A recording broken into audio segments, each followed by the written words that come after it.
Hello, how are you? Today we want to look at the book of Romans, chapter 12, and verses 2. It says, "Do not be conformed to the patterns of this world, but by the renewal of our mindset." Now, the patterns of the world are the thoughts of man, which can never rhyme with the thought of God. In Isaiah 55 verses 8, God is drawing the distinction and is saying that my thoughts are not your thoughts, neither are my ways your way. That's God speaking.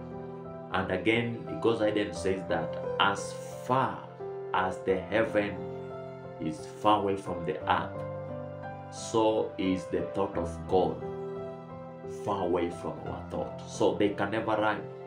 Now when it says that do not be conformed to the ways of this world, the intention of God is that do not think as the world thinketh.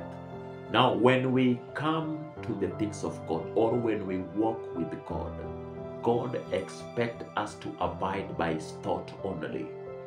So when we coming in agreement with his word, we forsake our thoughts and abide by his thought.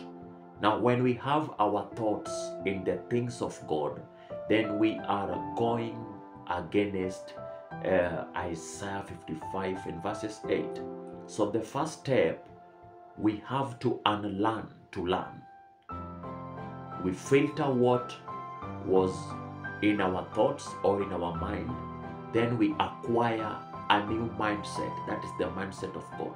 When we have the mindset of God, then we have a sure or a guarantee that everything we are working for, it's gonna come to pass. So the intention of God is that forsake your thought and abide with my thought. 1 John 4:17 says, as Christ is, so am I.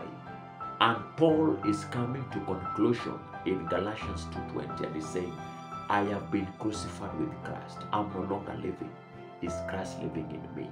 The life that I'm living in this body, I'm living by faith through the Son of God. So when I have the thought of God, then is a symptom or a surety that Christ liveth in me.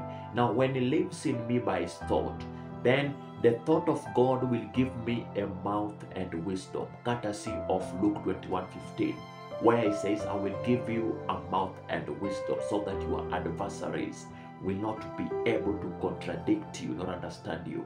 So the thought of God is final and supreme.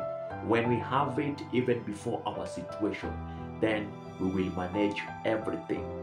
I can do all things through Christ Jesus. In other words, I can manage all things by the thought of God, not mine.